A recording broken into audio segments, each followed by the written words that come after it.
So hello everyone, myself Harshit Kumar Pandey. In this video I am going to cover the ledger, one of the most important topic, the derivation of Einstein relation. So let's start the class. What are the Einstein relation? So let's start.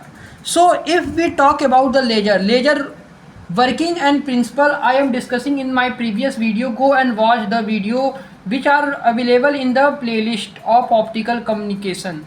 Go and watch, then you can understand very well what is the laser, light amplification of stimulated emission of radiation, why laser is one, what are the spontaneous and stimulated emission, why occur in laser, the criteria I will discuss, what is the meaning of emission and absorption. So let's start the class. The today topic that we are discussing are about the Einstein relation. So what is the Einstein relation? तो Einstein relation को बताता क्या है, ये हमको यह बताता है कि the rate of three transistor process absorption, spontaneous emission and stimulated emission were related mathematically. यानी आइंस्टीन ने क्या किया, जैसे कि हमने पढ़ा था एब्जॉर्प्शन क्या होता है, स्पॉन्टेनियस इमिजन क्या होता है एंड स्टिमुलेटेड इमिजन क्या होता है। इन्होंने आइंस्टीन ने क्या किया, इनका रिलेशन मतलब इनको तीनों को रिलेट कर दिया। तो अकॉर्डिंग टू आइंस्टीन रिलेशन उन्होंने यह बताया कि अंडर थर्मल इक्विलिब्रियम के कंडीशन में क्या होता है, the rate of upward transition जो होता है वो इक्वल टू होता है रेट ऑफ डाउनवर्ड ट्रांजिशन के।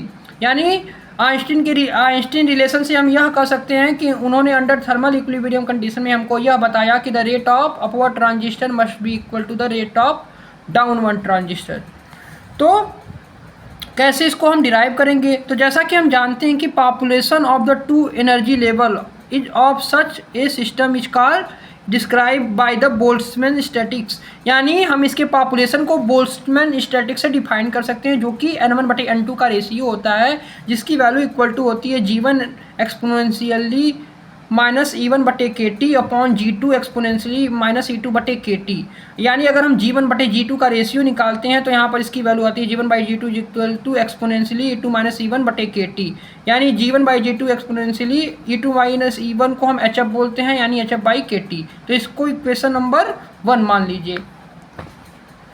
अब जैसा कि आपने वहाँ पर G1/G2 का रेशियो पढ़ा, तो उसकी वैल्यू क्या होती है, जैसे N1 और N2 को हम डेंसिटी ऑफ एटम से रिप्रेजेंट करते हैं, जो कि एनर्जी लेवल में प्रेजेंट होते हैं, डेंसिटी ऑफ एटम जो कि एनर्जी लेवल के होते हैं। वहीं E1 और E2 रेस्पेक्टिवली क्या है विथ G1 एंड G2।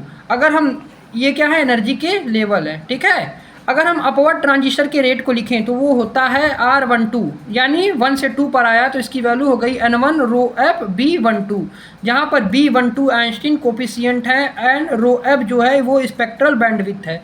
तो अपवर्ड ट्रांजिस्टर की वैल्यू क्या है, R12 is equal to N1 rho F B12।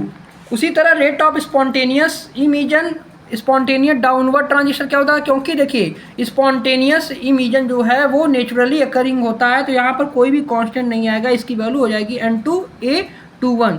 ये A21 क्या है, आइंस्टीन कोफिशिएंट है स्पॉन्टेनियस इमिजन का। उसी तरह rate of stimulated emission of the downward transition from level 2 to 1 क्या होगा, तो इसकी वैल्यू होगी N2 रो एफ B21, जहाँ पर B21 क्या है Einstein coefficient and rho F क्या है स्पेक्ट्रल डेंसिटी है। तो टोटल डाउनवर्ड ट्रांजिशन क्या हो जाएगा स्पॉन्टेनियस और स्टिमुलेटेड इमिजन के कारण, तो इसकी वैल्यू हो जाएगी R21 इज इक्वल टू, यानी 2 से 1 पर आया, इसकी वैल्यू किसके बराबर हो जाएगी, इसकी वैल्यू हो जाएगी N2A21 प्लस N2 रो एफ B21। ये स्पॉन्टेनियस के लिए है, ये स्टिमुलेटेड के लिए है। अब हम इसको आगे बढ़ते हैं। जब हम आगे बढ़ेंगे तो अगर हम इसको अंडर थर्मल इक्विलिब्रियम में हमने यह बताया कि अपवर्ड ट्रांजिस्टर की वैल्यू डाउनवर्ड ट्रांजिशन के बराबर होती है, तो यानी R12 is equal to R21, यानी अपवर्ड ट्रांजिस्टर ये है मतलब ऊपर से नीचे जा रहा है, डाउनवर्ड ट्रांजिशन मतलब नीचे से मतलब ऊपर से नीचे आ रहा है, डाउनवर्ड ट्रांजिशन मतलब ऊपर से नीचे आ रहा है। और डाउनवर्ड ट्रांजिशन दो प्रकार के होते हैं, यानी डाउनवर्ड ट्रांजिशन अगर ऊपर से नीचे आता है तो उसको हम इमिजन बोलते हैं। तो यहाँ पर spontaneous emission and stimulated emission होगा। तो यहाँ पर हम सबसे पहले क्या करेंगे, रो एफ की वैल्यू निकालेंगे, जिसकी वैल्यू आ जाएगी N2A21/N1B21 -N2B21, ये रो एफ की वैल्यू आ जाएगी। अगर इसको हम आगे सॉल्व करें तो इसको हम ये भी लिख सकते हैं A21/B21 is equal two upon में B21 N1 divided by B21/N2 -1, इसको B मान लीजिए।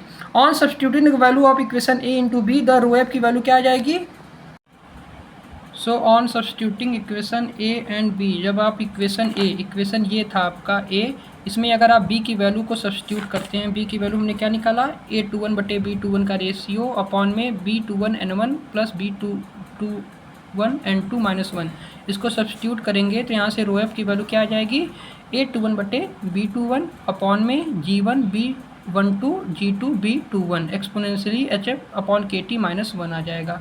अब इसको अगर आप इसको आगे सॉल्व करेंगे तो इसकी वैल्यू आ जाएगी 8 पाई HF का क्यूब बटे C क्यूब और ब्रैकेट में 1 अपॉन एक्सपोनेंशियली HF बटे KT माइनस 1, तो ये रो एफ की वैल्यू आ जाएगी। ठीक, अब देखिए जैसा कि B21 की वैल्यू होती है G2 बटे G1 बटे B12, यानी A21 बटे B21 की वैल्यू किसके बराबर हो जाएगी, जैसा कि मैंने बताया इसकी वैल्यू हो गई 8 पाई HF की क्यूब बटे C क्यूब, यानी A21 बटे B21 की वैल्यू हो गई 8 पाई HF क्यूब बटे C क्यूब।